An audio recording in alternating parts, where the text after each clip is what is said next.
जींद में इनेलो नेता अभय सिंह चौटाला ने कार्यकर्ताओं की बैठक ली। इस दौरान अभय सिंह चौटाला ने कहा कि आने वाले ऐलनाबाद उपचुनाव में ओम प्रकाश चौटाला पार्टी के उम्मीदवार होंगे। और क्या कुछ अभय सिंह चौटाला ने कहा, इस रिपोर्ट में देखिए।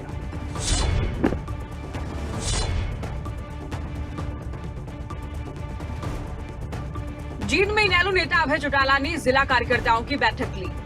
बैठक में इनेलो के जिला प्रभारी समेत पार्टी कार्यकर्ता उपस्थित रहे। इस दौरान इनेलो नेता अभय चौटाला ने कहा कि आगामी पंचायत, ब्लॉक, नगर परिषद चुनाव पार्टी सिंबल पर लड़ेगी। इलेक्शन कमीशन अगर मंजूरी दे तो निश्चित तौर पर ऐलनाबाद उपचुनाव में ओम प्रकाश चौटाला पार्टी के उम्मीदवार होंगे। अभी चौटाला साहब जेल से बाहर आए, अगर कोर्ट परमिशन देगी, अगर इलेक्शन कमीशन को कोई इतराज नहीं होगा तो 100% ओम प्रकाश चौटाला ही ऐलनाबाद का चुनाव लड़ेंगे। अभय ने प्रदेश के पूर्व मुख्यमंत्री और नेता प्रतिपक्ष भूपेंद्र हुड्डा को लेकर एक बार फिर से बड़ा वार किया। अभय ने कहा कि जींद की जनता ने उनका भरपूर साथ दिया। जिस तरीके से बाबा राम रहीम को सुनारिया जेल भेजा गया, उसी तरह भूपेंद्र हुड्डा को भी अम्बाला जेल में भेजा जाएगा। जो आंदोलन चल रहा है किसानों का, जो 7.5 महीने से किसान आज टीकरी के, सिंगू के, गाजीपुर के, शाहजहाँपुर के बॉर्डर पे बैठा है, यहाँ उसकी बात को स्वीकार करना चाहिए। वहाँ कहीं विवादित करके उसको खत्म करने की कोशिश में, लेकिन किसान विचलित नहीं होते। किसान तो और मजबूती के साथ इस लड़ाई को लड़ेगा और हर हालत के अंदर की सरकार को किसान की बात को मानना पड़ेगा। अभय ने किसान आंदोलन को लेकर कहा कि सरकार हर एक हथकंडा अपना रही है। किसान आंदोलन को तोड़ने की कोशिश में है, लेकिन किसान आंदोलन उतना ही मजबूत हो रहा है। बहरहाल चुनाव को लेकर वार पलटवार का दौर जारी है। अभय चौटाला ने कहा कि सरकार चुनाव से जितना भागेगी, जनता उनका उतना ही तकड़ा इंतजाम करेगी। गुरुग्राम में डीटीपी विभाग ने अवैध तौर पर तैयार की जा रही फार्म हाउस कॉलोनी को जमींदोज कर बड़ी कार्रवाई को अंजाम दिया। तो वहीं अब विभाग इस मामले में 4 आरोपियों के खिलाफ एफआईआर दर्ज करने की तैयारी कर रहा है। साइबर सिटी गुरुग्राम में डीटीपी विभाग की भू माफियाओं पर बड़ी कार्रवाई सामने आई, जहां डीटीपी ने अवैध तौर पर बनाई जा रही फार्म हाउस कॉलोनी को जमींदोज कर दिया और भू माफियाओं के खिलाफ एफआईआर दर्ज करने की तैयारी भी कर ली है। दरअसल डीटीपी विभाग को गौतमपुर बांस गांव में अरावली की तलहटी से सटी फॉरेस्ट लैंड में शुमार 20 एकड़ में बनाई जा रही अवैध कॉलोनी की शिकायतें मिल रही थी, जिसको लेकर विभाग की ओर से नोटिस भी जारी किया गया। लेकिन बावजूद इसके इस इलाके में लगातार अवैध कंस्ट्रक्शन का काला कारोबार फल फूलता नजर आया। वहीं इस मामले में डीटीपी आरएस भाट की माने तो इस मामले में 4 आरोपियों की पहचान की गई है, जिनके खिलाफ मामला दर्ज करवाने की तैयारी की जा रही है। भरतपुर बास में एक फार्म हाउस कॉलोनी डेवलप हो रही थी। लगभग 15 से 20 एकड़ में ये डेवलपमेंट चल रही थी और 10-15 एकड़ में एडिशनल भी रोड्स वगैरह कार्व आउट हो रही थी। तो ये गैरतपुर बास जो है, आप आसपास देखें तो बिल्कुल अरावली जैसी ये सारे पहाड़ रेंज हैं, उसके बीच में ये फार्म हाउस कॉलोनी काटने की कोशिश की। कौन लोग हैं सर, क्या कुछ पता लग पाया? देखिए, अभी जो हमने नोटिस दिए हैं उसके अकॉर्डिंग 3-4 लोग हैं जो लैंड ओनर्स हैं या जो कॉलोनी काट भी रहा है, उन दोनों के ऊपर कार्रवाई एफआईआर भी दर्ज कराई है। डीटीपी गुरुग्राम का कहना है कि ये इलाका एनसीजेड दायरे के तहत आता है, लिहाजा यहाँ पर किसी भी ऐसी कॉलोनी को सीएलयू की परमिशन नहीं दी जा सकती। देखिए, मेरा तो आपके माध्यम से यही कहना है कि जी कोई भी अवैध कॉलोनी डेवलप करेगा तो उसके ऊपर सख्ती से कार्रवाई होगी और हम ऐसी ही कार्रवाई करते रहेंगे। अभी फार्म हाउसेस आप पीछे किरंकी में हमने लगभग 100 एकड़ में जो बाउंड्री वॉल्स फार्म हाउसेस की थी, हमने पूरी तरह डिमोलिश की। तो ये कार्रवाई जारी रहेगी। देखिए, मैं आपके माध्यम से ये भी कहना चाहूँगा कि जी इन्वेस्टमेंट इलीगल फार्म हाउसेस में, कॉलोनीज में मत करें। बहरहाल इलाके में किसी भी तरीके की कंस्ट्रक्शन पर सुप्रीम कोर्ट एनजीटी ने प्रतिबंध लगा रखा है, लेकिन बावजूद इसके भूमाफिया अरावली के अस्तित्व को मिटाने की साजिशें कर रहे हैं। सोनीपत में 15 जून को हुई संदीप की हत्या के मामले में पुलिस ने खुलासा कर दिया है। इस मामले में पुलिस ने उसकी पत्नी मनीषा और किराएदार को गिरफ्तार किया है।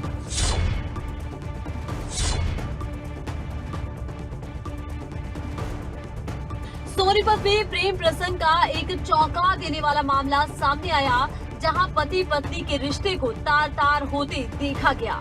दरअसल जिले के गांव नाहरा के पास 15 जून नहर की पटरी पर दिल्ली के रहने वाले संदीप का शव मिला था। अब इस मामले से पुलिस ने आखिरकार पर्दा उठा दिया। मामले में पुलिस ने बताया कि संदीप की हत्या की साजिश उसी की पत्नी मनीषा ने अपने किराएदार के साथ प्रेम प्रसंग के चलते रची थी। साजिश में किराएदार हरिओम का एक साथी भी शामिल था। मामले में पुलिस ने आरोपी पत्नी मनीषा और किराएदार को गिरफ्त में ले लिया। बता दें कि कुंडली थाना पुलिस को मृतक संदीप का शव डबल नहर पुल के पास नहर की पटरी पर पड़ा मिला था। मृतक की पत्नी के इशारे पर मकान में रह रहे किराएदार हरिओम ने दोस्त के साथ मिलकर दिल्ली से बुलाकर बड़ौली गांव में संदीप की गला घोंटकर हत्या कर दी थी। गाँव नारा नहर पुल के पास एक नाम पता लड़के की डेड बॉडी मिली थी, जिसके बाद में संदीप को सक्रावती के रूप में शनाख्त हुई थी, जो इस संबंध में थाना कुंडली में हत्या का अभियोग अंकित हुआ था, जिसमें कल एक हरिओम नाम के आरोपी को गिरफ्तार किया है, जो उसने अपने एक साथी के साथ मिलकर उसकी पत्नी के शव पर इस हत्या को अंजाम दिया है और फिर उसके डेड बॉडी को खुर्द करने की नीयत से नारा नहर पुल के पास फेंक के और कार को बादरगढ़ छोड़ के चला गया था।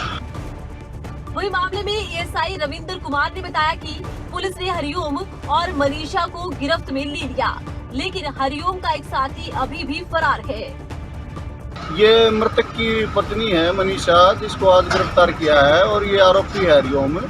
इनके आपस में संबंध थे, इस वजह से इसने इनके साथ साजिश करके हरिओम ने एक अपने साथी के साथ मिलकर इस हत्या को अंजाम दिया। अभी तक जो बात जांच में सामने आई है, अभी तक तो 3 आरोपी सामने आए हैं, 2 को अरेस्ट कर लिया, एक आरोपी फरार चल रहा है, जल्दी गिरफ्तार कर लेंगे।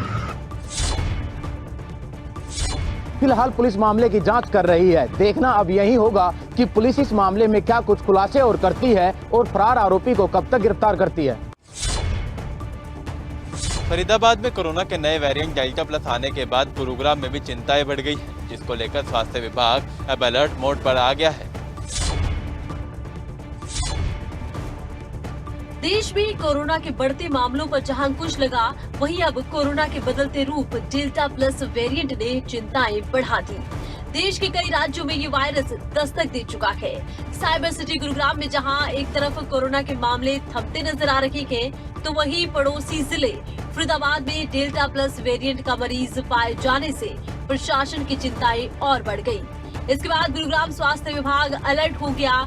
स्वास्थ्य विभाग रैंडम सैंपल ले रहा है, जिन्हें रोहतक पीजीआई में जांच के लिए भेजा जा रहा है। बाद में एक डेल्टा प्लस वेरिएंट का केस रिसेंटली डिटेक्ट हुआ है, जो ESIC जो मेडिकल कॉलेज है वहाँ पर ये केस आया है, और इसको देखते हुए हमने भी गुरुग्राम में अपने जो है IDSP ब्रांच को या DSO को कहें, डिस्ट्रिक्ट सर्विलेंस ऑफिसर को इस बारे में सचेत किया है। और आपको ये बताऊंगा कि न केवल डेल्टा प्लस, इससे पहले UK वेरिएंट्स के लिए भी या सभी जीनोमिक सीक्वेंसेस के लिए हम सैंपल फोर्टनाइटली भेज रहे हैं। मेडिकल कॉलेज रोहतक सैंपल भेजे जाते हैं, हर 15 दिन में सैंपल भेजे जाते हैं। इनको रिकॉर्ड किया जाता है कि अगर इनमें से जो अगर रफली 2% के करीब पॉजिटिव केसेस के हम सैंपल भेजते हैं, मिनिमम 15 सैंपल हम हर 15 दिन में जीनोमिक सीक्वेंसेस के लिए मेडिकल कॉलेज रोहतक भेज रहे हैं। वहीं गुरुग्राम स्वास्थ्य विभाग का कहना है कि जिले में कोई भी डेल्टा प्लस वेरिएंट का केस नहीं आया। अगर कोई केस आता है तो उसके लिए सभी कॉन्टेक्ट की ट्रेसिंग कर उन लोगों के RT-PCR टेस्ट किए जाएंगे। कोई भी डेल्टा प्लस वेरिएंट यहाँ डिटेक्ट होता है तो अकॉर्डिंगली जो उसकी कॉन्टैक्ट ट्रेसिंग की जाएगी, और अगर रिक्वायरमेंट पड़ती है, जो भी गाइडलाइंस स्टेट की तरफ से दिशा निर्देश जारी होंगे उसके ट्रीटमेंट के या उसके डिफरेंट बेड से आरक्षित करने के दिशा निर्देश अगर आए तो वो सभी पालना की जाएगी, और कोशिश की जाएगी कि कोई भी केसेस या कोई भी ऐसा केस जो हो वो हमसे ना छूटे। सभी की जीनोमिक सीक्वेंस कोशिश की जाएगी, जो अगर किसी ऐसा कोई डेल्टा प्लस का केस आता है उसके सभी कॉन्टैक्ट्स की ट्रेसिंग करके उनके RT-PCR किए जाएंगे। कोरोना के इस नए वेरिएंट से निपटने के लिए गुरुग्राम का स्वास्थ्य विभाग पूरी तरीके से अलर्ट नजर आ रहा है। विभाग का कहना है कि इस नए वेरिएंट से निपटने के लिए वो पूरी तरीके से तैयार है। कुरुक्षेत्र में दबंगों के हौसले इस कदर बुलंद हैं कि दबंग लगभग आधा किलोमीटर तक बोनट पर बिठाकर एक पुलिसकर्मी को घसीटते हुए ले गया, जिसकी वीडियो खूब वायरल हो रही है।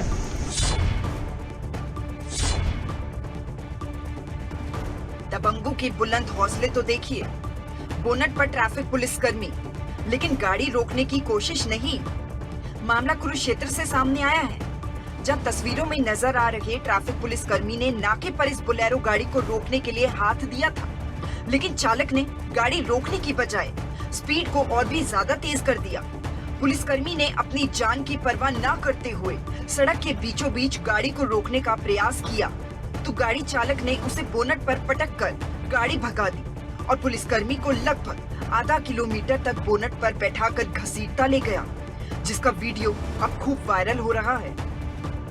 चौक पर नाका लगा हुआ था, तो ट्रैफिक चेकिंग के दौरान हमारे साथी जो कर्मचारी ट्रैफिक ड्यूटी पे खड़े थे, उन्होंने गाड़ियों की चेकिंग के दौरान एक बोलेरो गाड़ी आई और उसको रोकने का इशारा किया। जैसे ही उन्होंने इशारा किया तो बोलेरो में जो गाड़ी के चालक था उसके साथ 2 अन्य सवारी और बैठी थी, तो चालक ने अपनी गाड़ी नहीं रोकी और जो हमारा ट्रैफिक का जो कर्मचारी था उसने उसको आगे रोकने का जैसे इशारा किया तो उसने नहीं रोकी, तो उसके ऊपर चढ़ाने की कोशिश की उसने ड्राइवर ने, तो हमारे बड़ी सावधानी से उसने चौकसी में एकदम बोनट के ऊपर छलांग लगा दी ट्रैफिक हमारे कर्मचारी ने और बोनट के ऊपर लटक गया। वही काफी मशक्कत के बाद पुलिस की गाड़ी ने किसी तरह इस बोलेरो गाड़ी को रुकवाया, जिसके बाद गाड़ी में सवार 3 युवकों को थाने ले जाया गया। पुलिस ने तीनों आरोपियों के खिलाफ मामला दर्ज कर लिया है और सभी को गिरफ्तार कर लिया है। आधा किलोमीटर तक उसको खींचते हुए आगे गाड़ी पे आगे भगाता ले गया और पीछे जैसे हमारे दूसरे साथी कर्मचारी चित्ता राइडर की इमदाद से उस गाड़ी के पीछे लगाई अपनी गाड़ियां और उसको आगे थोड़ी आधा किलोमीटर जाने के बाद उसको रुकवाने के बाद उसको काबू किया और फिर अपने चालक को अपने जो मुलाजिम था हमारा उस चालक से बड़ी सेफ साइड से उसको वहाँ से उतारा और उनके खिलाफ जो गाड़ी चालक थी उसके अन्य साथियों के खिलाफ 307 और सरकारी कार्य में बाधा डालने पर उनके खिलाफ अभियोग अंकित करके तफ्तीश जारी है। ट्रैफिक पुलिसकर्मी ने न सिर्फ अपनी सूझबूझ से खुद को चोटिल होने से बचाया, साथ ही वीडियो बनाकर दबंगों को संदेश दिया कि हम शेरों के सवा शेर हैं। बहादुरगढ़ के छोटूराम नगर में बिजली से परेशान लोगों ने बिजली विभाग के कार्यालय के सामने पहुंचकर प्रदर्शन किया और एसडीओ को मांग पत्र सौंपा।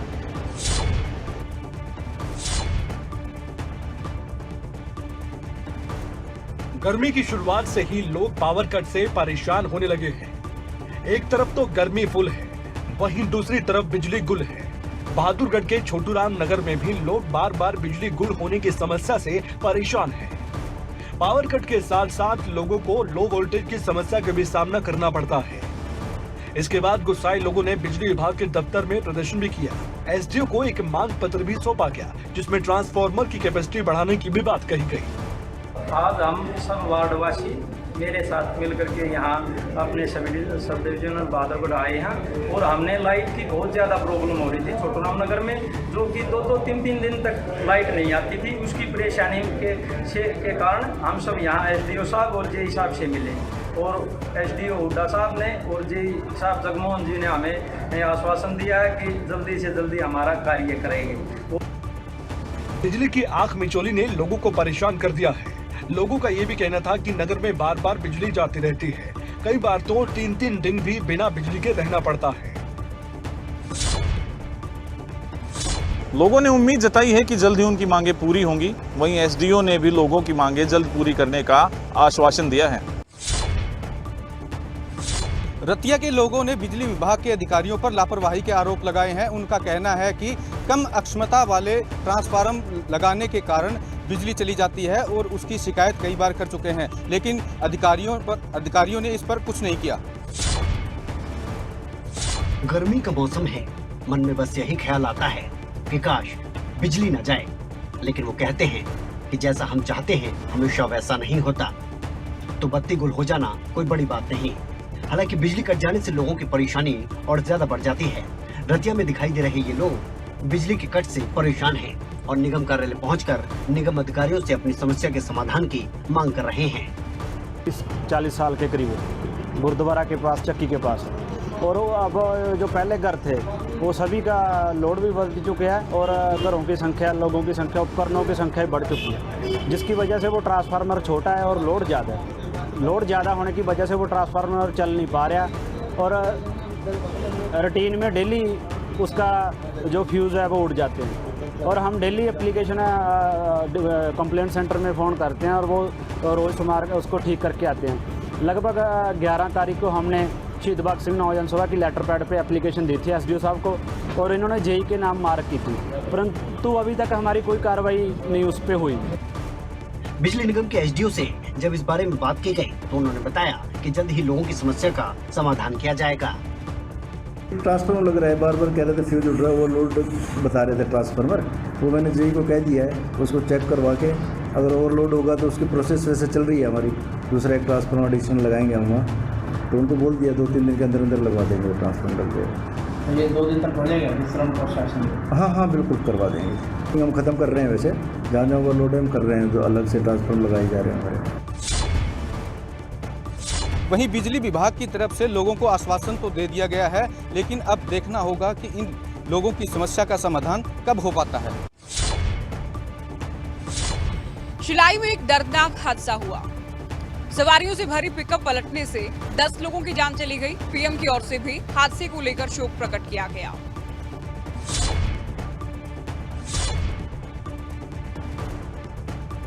शिलाई में उस वक्त कई परिवारों में मातम पसर गया जब टिम्बी बकरास रोड पर दर्दनाक सड़क हादसा हो गया, जहां पशुग में बारात में जा रही पिकअप अनियंत्रित होकर दुर्घटनाग्रस्त हो गई। हादसे में 10 लोगों की मौत ने समूचे क्षेत्र को हिलाकर रख दिया। इस दुर्घटना में पुलिस की लापरवाही और अनदेखी को जिम्मेदार ठहराया जा रहा है। दरअसल चढ़ेऊ से बारातियों को लेकर बोलेरो कैंपर बकरास की तरफ जा रही थी, जिसमें 1 दर्जन के करीब सवारियां भरी हुई थी, लेकिन पुलिस ने इसे रोकने की जहमत नहीं उठाई और इस बड़ी लापरवाही ने कई परिवार बिखेर कर रख दिए।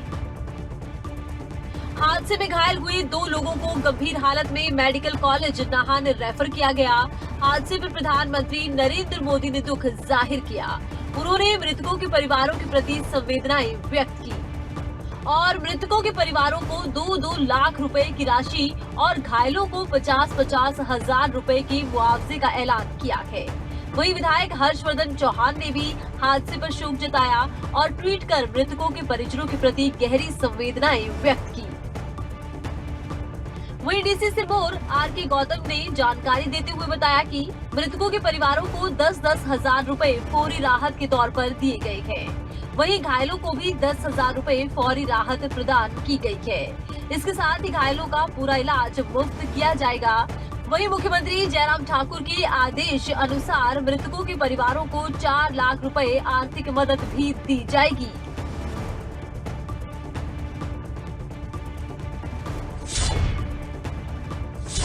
हादसे के पीछे पुलिस की लापरवाही को भी कारण के तौर पर देखा जा रहा है। पुलिस अगर समय रहती चेकिंग के दौरान पिकअप को रोक देती तो शायद ये हादसा ही नहीं होता।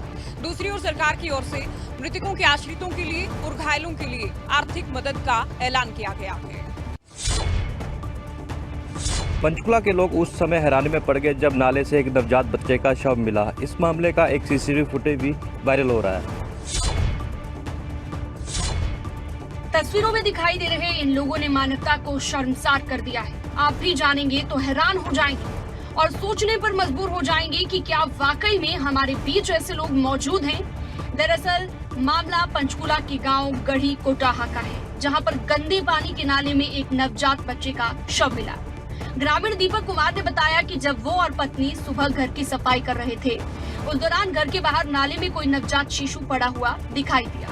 दीपक कुमार ने मानवता का परिचय देते हुए भ्रूण को नाले से निकालकर एक पेटी में रखा।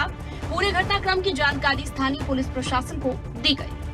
तो सुबह देखा कि बच्चा हमने निकाल के पेटी में डाला यहाँ पे, तो फिर उसके बाद हमने डॉक्टर साहब की जिंगड़ा क्लिनिक के पास अंदर कैमरा लगा हुआ है, उसमें अंदर जाके चेक किया तो उसमें 2 लेडीज़ को ही रहने सुल्तानपुर की तरफ से आ रही थी यहाँ पे, तो 2 लेडीज़ उसको ज़बरदस्ती भी कर रही थी, वो लेडीज़ के साथ उसको धक्का मुक्की भी कर रही थी, लड़का भी धक्का मुक्की कर रहा था।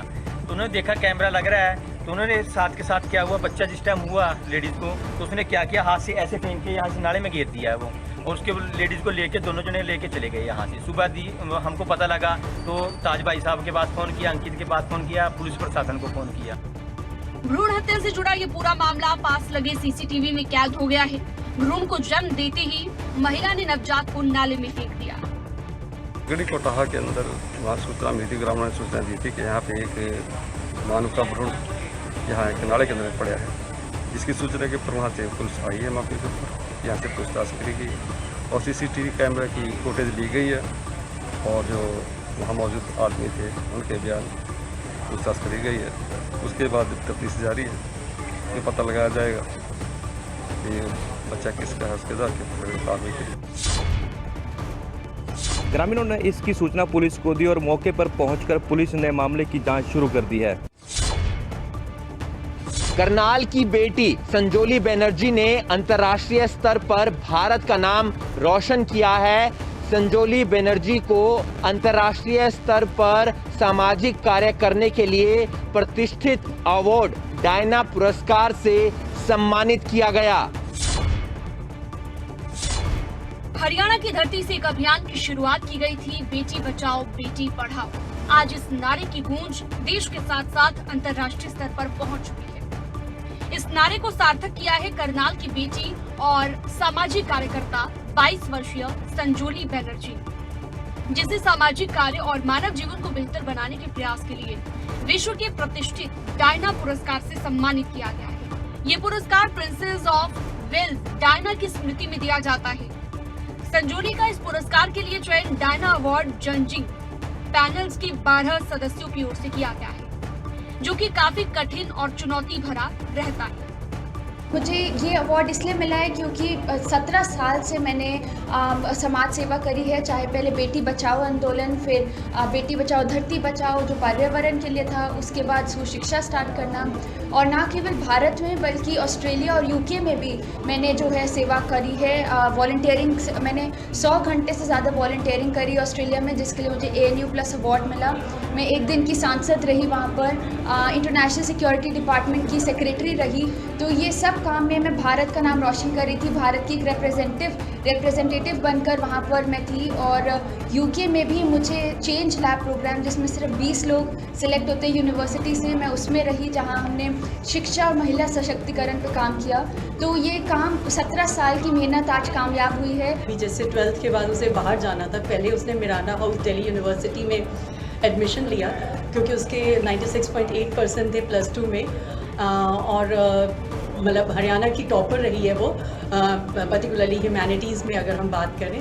तो उसके बाद मिराना हाउस के एडमिशन के बाद जब एकदम से माइंड चेंज हुआ और ऑस्ट्रेलिया जाने की बात हुई, तो बहुत से लोगों ने यही बोला कि कहाँ भेज रहे हो, दूर भेज रहे हो, लड़कियों को भेजना सही नहीं है, ये वो बहुत आपको पता है कि समाज आपको अलग अलग तरह से समझाने लगता है उस वक्त। तो उस वक्त सिर्फ एक ही चीज़ थी कि मुझे अब खुद से भी ज़्यादा अपनी बेटियों पर विश्वास है।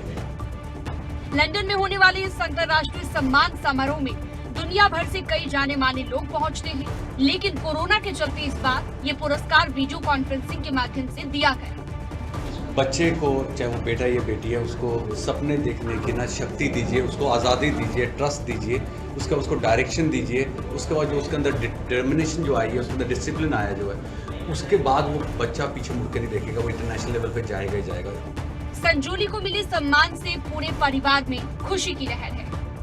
मुझे बहुत ज़्यादा खुशी हो रही है, मैं शायद अपने शब्दों में एक्सप्रेस नहीं कर सकती कि मेरी सिस्टर को डायना अवार्ड, जो सबसे प्रेस्टीजियस अवार्ड है वर्ल्ड का, वो अवार्ड से सम्मानित किया जा रहा है। और जैसे उन्होंने बताया कि उन्होंने करनाल, हरियाणा, इंडिया का नाम रोशन किया है इंटरनेशनल लेवल पे, तो खुद में ये बहुत बड़ी बात है। विश्व का प्रतिष्ठित डायना पुरस्कार अलग अलग क्षेत्र में अंतर्राष्ट्रीय स्तर पर बेहतरीन काम करने के लिए युवाओं को दिया जाता है। संजोली को मिला ये पुरस्कार भारत के लिए एक गौरव की बात है और संजोली बाकी युवाओं के लिए एक मिसाल है।